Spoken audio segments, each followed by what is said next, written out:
नमस्कार। तो शुरू करते हैं कहानी छल के अगले भाग के साथ।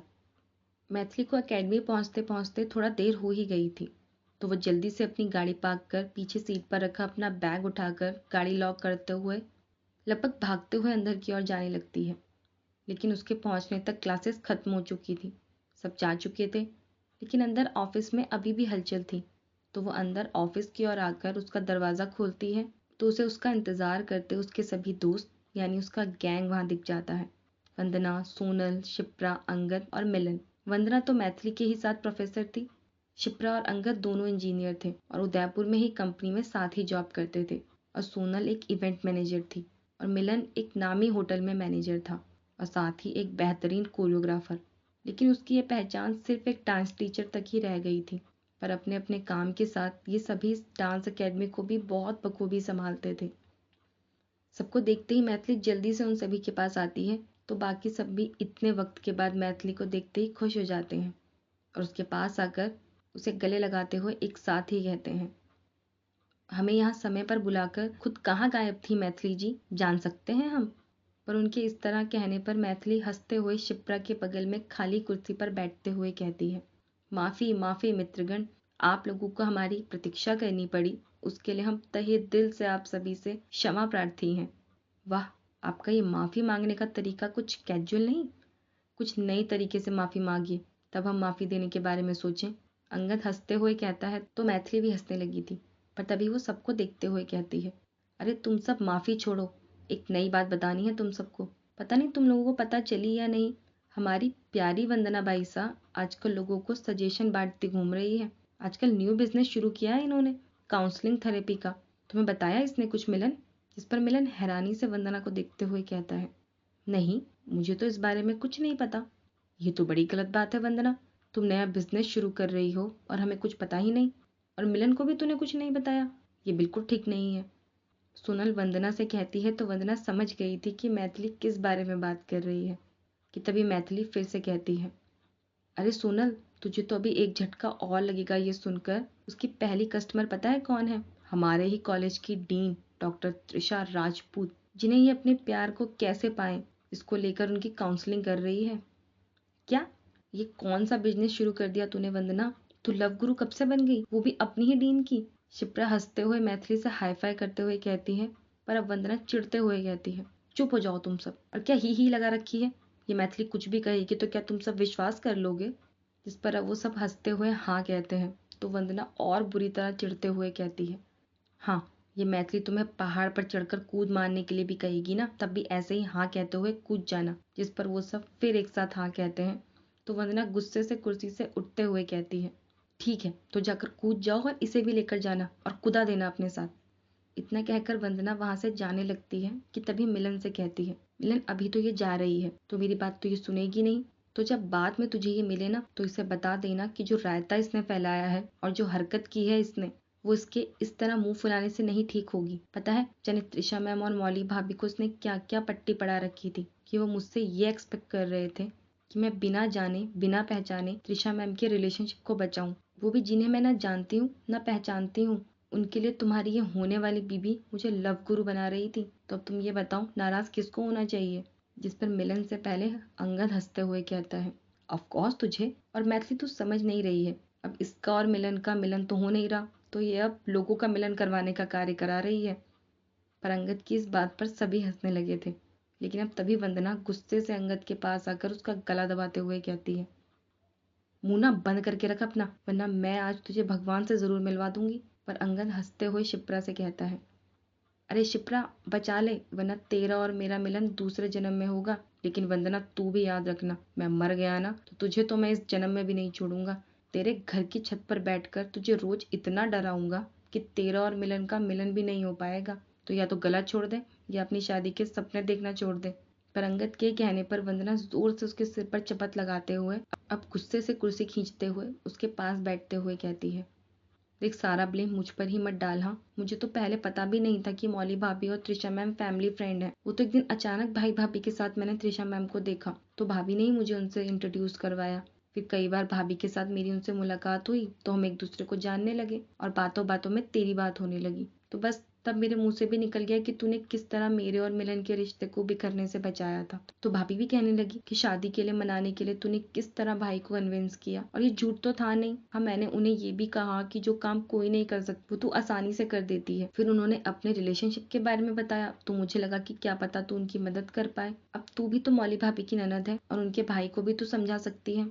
तो मैंने भी उनकी हाँ में हाँ मिला दी कि तू ही उनकी मदद कर सकती है सब ठीक करने में।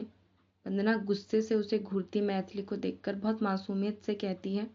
तो मैथिली अपने दोनों हाथ उसके सामने जोड़ते हुए कहती है, बस समाज सेवी वंदना जी, इतना भी मेरे बारे में ऊंची ऊंची बातें मत किया कीजिए जो मेरे लिए ही मुसीबत बन जाए। तुझे पता है वहाँ त्रिशा मैम और भाभी के वो सब बोलने पर मैं कितना एम्बैरेस हुई हूँ, कितना अजीब लग रहा था मुझे, और भाई कितना नाराज हुए हैं। भाभी से भी बिना कुछ कहे चले गए थे वो। अब कैसे दूर होगी उनके बीच की नाराजगी जो आपकी बड़ी बड़ी बातों की वजह से क्रिएट हुई है। उनके बीच में कुछ बोलूं तो भी डांट मुझे ही मिलेगी, और अगर वो भाभी से नाराज रहे तो भी वजह मैं ही हूँ। तो बताइए कैसे आपका फैलाया रायता समेटा जाए। ये बहुत गलत है वंदना, तुम्हें बोलने से पहले सोचना तो चाहिए था कि तुम बोल क्या रही हो। मैथिली हमें जानती है इसलिए उसने हमारी मदद की, लेकिन त्रिशा मैम को वो कितना जानती है जो तुमने उन्हें ये कह दिया कि मैथिली उनकी मदद कर सकती है। मिलन भी वंदना से इस बात पर नाराज होता है तो वंदना अपने कान पकड़ते हुए मैथिली से कहती है, सॉरी मैथिली, मुझे सच में नहीं पता था कि बात इतनी बिगड़ जाएगी। मौली भाभी ने भी मेरी बातों को सही ठहराया तो मुझे कुछ गलत लगा ही नहीं। सॉरी ना। पर क्या भाई भाभी से ज्यादा नाराज हैं? पता नहीं, वो तो घर जाकर पता चलेगा। लेकिन नाराज तो थे वो। त्रिशा मैम से भी काफी कुछ कहा उन्होंने, मुझे भी उनसे दूर ही रहने के लिए कहा है।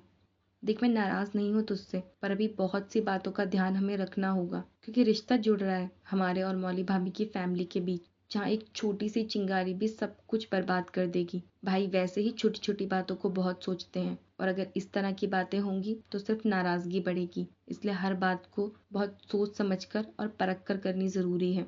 तो आगे से ऐसी कोई बचकानी हरकत मत करना जो भाई और भाभी के रिश्ते के बीच एक पतली सी लकीर भी लेकर आए। यहाँ वैसे ही कई प्रॉब्लम्स है जिन्हें सॉल्व करना है, तो नई प्रॉब्लम मत क्रिएट कर।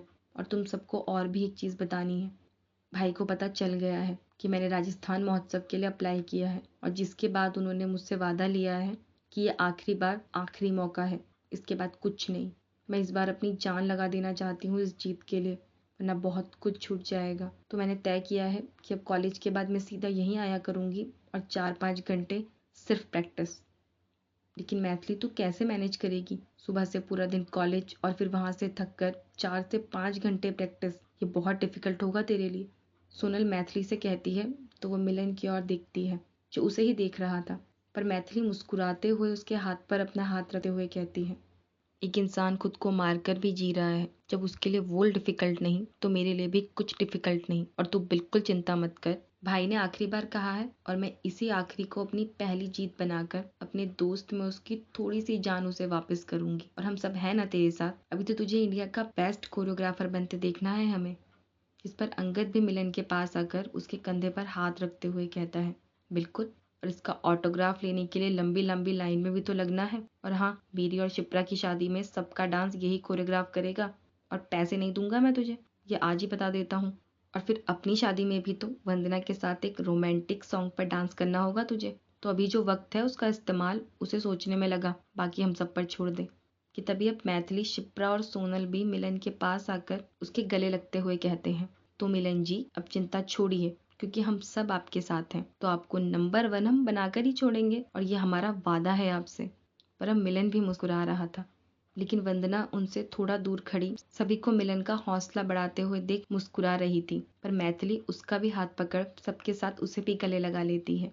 कि तभी शिप्रा सबसे अलग होते हुए कहती है, अरे सुनो सुनो, आज मैथिली आई है जो परमानेंट यहीं वापस आ गई है। और आज एक और गुड न्यूज़ है कि हमारी एकेडमी जो अभी तक कुछ दिन पहले स्टूडेंट की स्ट्रेंथ और उससे यहाँ पढ़ते फाइनेंशियल कंडीशन को लेकर परेशानी थी, वो अब नहीं आएगी क्योंकि पिछले 15 दिन में हमारी एकेडमी में पूरे 75 बच्चों ने एडमिशन लिया है and it's a good number. हम फिर से ग्रो कर रहे हैं और जब यहाँ सब अच्छा हो रहा है तो मुझे तो पूरा यकीन है इस बार राजस्थान महोत्सव में बेस्ट डांसर की ट्रॉफी और प्राइज मनी हमें ही मिलेगी। तो आज क्यों ना इस खुशी में फिर अपने अड्डे पर पहुंचा जाए और आइसक्रीम का लुत्फ उठाया जाए, क्योंकि हमारी बेस्ट डांसर को प्रैक्टिस भी करनी है। तो आज आइसक्रीम पार्टी ही करते हैं और जीतने के बाद फुल ऑन धमाल वाली पार्टी करेंगे। तो जो जो मेरी इस बात को सही मानता है वो जल्दी से मेरे पीछे बाहर आ जाए, क्योंकि समय कम है हमारे पास। तो come on, hurry up guys. इतना कहकर शिप्रा जल्दी जल्दी सबको बाहर ले जाने लगती है। सभी बाहर की ओर आ जाते हैं, लेकिन मिलन अभी भी किसी सोच में बैठा था। जिसे मैथिली ने देख लिया था तो वो वापस उसके पास आती है, जिस पर मिलन उसकी ओर बिना देखे ही कहता है, तो कितना करेगी मैथिली? अपनी जिंदगी का सारा सुकून तूने मेरे पीछे बर्बाद कर दिया है। अपनी थकान तक भूल चुकी है तू। बस कर यार, अब रुक जा थोड़ा, क्योंकि अब मुझ में भी आगे बढ़ने की हिम्मत खत्म हो गई है। मिलन की आवाज में हताशा थी, लेकिन मैथिली उसका हाथ पकड़ उसे खड़ा करते हुए कहती है, तो हिम्मत जोड़, क्योंकि रुकने तो मैं तुझे दूंगी नहीं। अभी तो भागना है, फिर गिरना है, और फिर तो दुगनी तेजी से भागना है, क्योंकि जब तक तुझे नंबर 1 नहीं बना दूंगी मैं ना थकूंगी और ना रुकूंगी। इसलिए मुस्कुरा, अभी बहुत कुछ जीतना है, लेकिन अभी आइसक्रीम खानी है, क्योंकि फिर प्रैक्टिस भी करनी है। तो चल, अब क्या रात भर मुझे यहीं बैठा कर रखेगा? अगर मुझे देर हुई तो इसका जिम्मेदार तू होगा, और भाई की डांट भी तू ही खाएगा। हाँ, मैं तुझे ही आगे कर दूंगी। जिस पर मिलन अब मुस्कुराने लगा था, और मैथिली हंसते हुए उसे बाहर की ओर ले आई थी। आज पूरा दिन बाहर रहने की वजह से मैथिली थक गई थी, तो आज वो घर पहुंचकर खाना खाकर सीधा अपने कमरे में आकर सो जाती है। भूषण जी भी अपनी दवा लेकर सो चुके थे। उपासना बुआ और सुधा जी अभी किचन में सब समेट रहे थे, और शेखर तृप्ति को पढ़ा रहा था। शेखर की शादी के तुरंत बाद तृप्ति के एग्जाम थे, जिसके लिए वो अभी से सारी प्रिपरेशन कर लेना चाहती थी, और जो भी उसे डाउट थे वो अभी शेखर से क्लियर कर लेना चाहती थी। शेखर को तृप्ति को पढ़ाते पढ़ाते समय का पता ही नहीं चलता कि 12:30 हो गए थे। सुबह तृप्ति का कॉलेज था, तो उसे जल्दी भी उठना था, जिस पर शेखर अब उसे बाकी जो भी उसके डाउट थे वो कल क्लियर करने की बात कहता है, और अब उसे जाकर सो जाने के लिए कहता है। तो तृप्ति भी उसे गुड नाइट बोलकर अपनी बुक्स उठाकर शेखर के कमरे से चली जाती है। तो अब शेखर भी अपनी चेयर से उठकर बेड के पास आकर बेड पर पड़ा अपना फोन उठाकर देखता है, तो उस पर मौली के 25 से 30 मिस कॉल थे। कैफे से निकलने के बाद दोनों के बीच कोई बात नहीं हुई थी, और अब मौली के इतने मिस कॉल। शेखर उसे कॉल बैक करने लगता है, पर रात काफी हो गई थी, लेकिन वो ये भी जानता था कि मौली उससे बात किए बिना सोएगी नहीं, और आज तो इतना कुछ हुआ भी था। तो शेखर आराम से अपने बेड पर बैठकर मौली को फोन करने लगता है। तो वो पहले ही बेल पर उसका फोन उठाते हुए कहती है, मेरा फोन क्यों नहीं उठा रहे हो? कब से फोन कर रही हूँ मैं। शेखर, ठीक है, जो आज हुआ वो गलत था, पर सही भी तो बात करके ही होगा ना। पर शेखर बस कान में फोन लगाए बैठा था, वो कुछ नहीं कहता। तो मौली गुस्से से ही बोलती है, शेखर मैं बात कर रही हूँ तुमसे, तुम कुछ बोल क्यों नहीं रहे हो? हेलो, मुझे सुन रहे हो ना तुम? तुम्हें ही तो सुन रहा हूँ मौली, शाम से तुम्हें ही सुन रहा हूँ। तो अब कहने को बचा है कुछ? तुम मैथिली से मिलने को एक्साइटेड हो, तुम बात करना चाहती हो उससे, लेकिन वो बात और मुलाकात कुछ ज्यादा ही कड़वी नहीं हो गई मौली? यानी तुम मैथिली से मिलना नहीं, सिर्फ अपने भाई और उस त्रिशा को एक करने में उसकी मदद चाहती थी, जो खुद कुछ नहीं करना चाहती, बस उसको सब बना बनाना चाहिए। मतलब मैं अभी तक ये समझ ही नहीं पा रहा हूँ कि मैं क्या समझूं कि जो बात आज हुई वो कितनी सही और कितनी गलत थी। पर आज मेरे लिए काफी चीजें साफ हुई हैं। वैसे छोड़ो, जो हुआ उसको अब यहीं खत्म करते हैं। और सॉरी, फोन देख नहीं पाया इसलिए रिसीव नहीं कर सका। वो पहले हॉस्पिटल से आने में देर हो गई, और फिर डिनर किया तो तृप्ति पढ़ने आ गई। कुछ डाउट क्लियर करने थे उसे अपने, बस उसमें ही इतना वक्त हो गया। और अभी फोन देखा तो तुम्हारे कॉल्स देखे। जानता था बात नहीं होगी तो तुम सोओगी नहीं, और कल हॉस्पिटल भी जाना है, तो काम के लिए नींद जरूरी है, इसलिए अब आराम करो और सो जाओ। कल मिलकर बात करते हैं। मैं भी बहुत थक गया हूँ, अब नींद आ रही है। लेकिन मुझे नींद नहीं आ रही। शिखर, आई नो कि जो आज हुआ वो नहीं होना चाहिए था। मैं पता नहीं क्यों त्रिशा की बातों और सिर्फ अधिराज की खुशी को सोचकर वो सब कर गई, लेकिन अब मैं समझ रही हूँ कि मैं कितनी गलत थी। और तुम्हें पता है, मुझे मेरी गलती को रियलाइज भी मैथिली की बातों ने ही करवाया कि मैं कितनी गलत थी। खुद प्यार करके भी मैं प्यार को नहीं समझ पाई।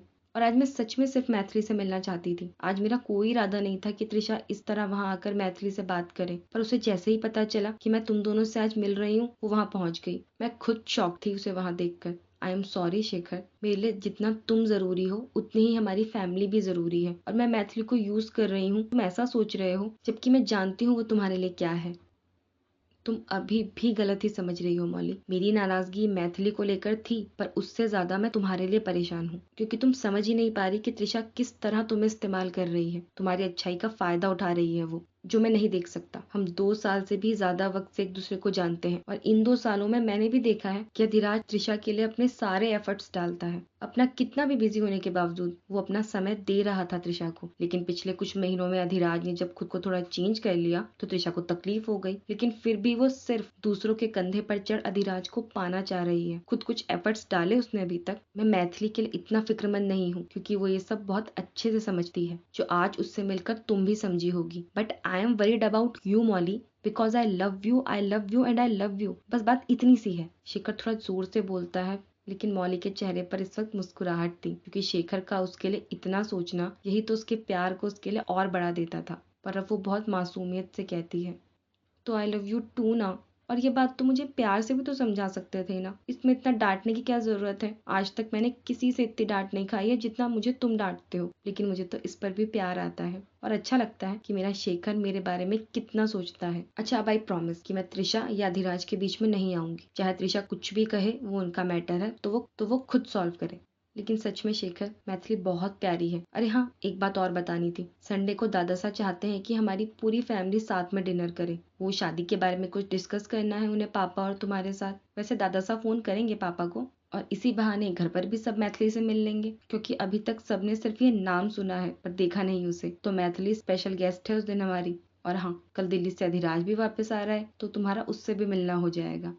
पर अब शेखर मौली को थोड़ा परेशान करते हुए कहता है, ठीक है, अब दादा साहब चाहते हैं तो हम तो पहुंच जाएंगे और अधिराज आ रहा है, ये भी अच्छी बात है। लेकिन सॉरी हाँ मौली, मैथिली तो नहीं आएगी हमारे साथ। और मैं भी चाहता हूँ कि वो ना ही आए, कि एक तो वो आजकल कॉलेज और एकेडमी के कामों में थोड़ा बिजी है और अगर उससे पूछा भी जाएगा तो वो मना ही कर देगी। तो मैथिली का आना तो मुश्किल है और वैसे ठीक भी है उसका ना आना। मैं तो उसके इस फैसले में उसका बिल्कुल साथ दूंगा।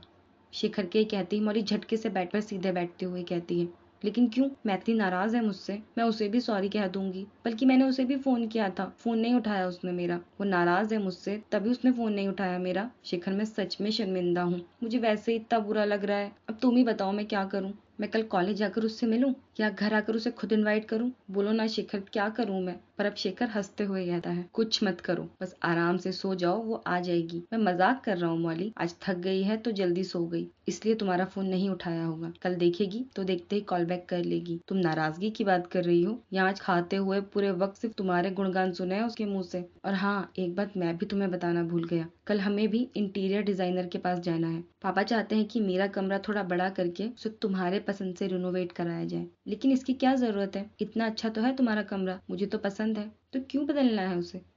तो ठीक है, संडे को पापा घर आएंगे तो यही बात पापा को बता देना, क्योंकि मेरे समझाने पर मुझे तो एक अच्छी खासी डांट मिल चुकी है। अगर चाहो तो तुम भी पापा को समझाने का ट्राई कर सकती हो। जिस पर मौलिक जल्दी से कहती है, मैं चलूंगी। अब पापा ने कहा है तो ठीक ही कहा होगा। पर अब शेखर कुछ पल रुक मुस्कुराते हुए कहता है, सच में इंतजार नहीं हो रहा मौली, कब वो दिन आएगा जब तुम मेरे साथ इस कमरे में होगी। बस बचा हुआ 1 महीना भी सालों जितना लंबा लग रहा है। आई लव यू मौली। तुमने ही इतनी देर की डेट फिक्स करी ना, मैं तो 6 महीने पहले ही, जो पहले ही डेट निकली थी, उसे फाइनल करना चाहती थी। लेकिन तुम्हारी जिद से ये सब हुआ, तो यहाँ मेरी कोई गलती नहीं है। ओके, सब मेरी गलती है, लेकिन अब ये बातें यहीं खत्म करते हैं, वरना तुम तो पूरी रात ना खुद सोओगी ना मुझे सोने दोगी। तो गुड नाइट, अब कल मिलकर बात करते हैं। बाय। बाय, गुड नाइट और आई लव यू टू। इतना कहकर अब दोनों फोन डिस्कनेक्ट कर देते हैं। तो शेखर के चेहरे पर अभी भी मुस्कुराहट थी, पर फिर वो अपना फोन टेबल पर रख लाइट्स ऑफ कर बेड पर लेट जाता है और कुछ ही देर में उसे नींद आ जाती है। धन्यवाद।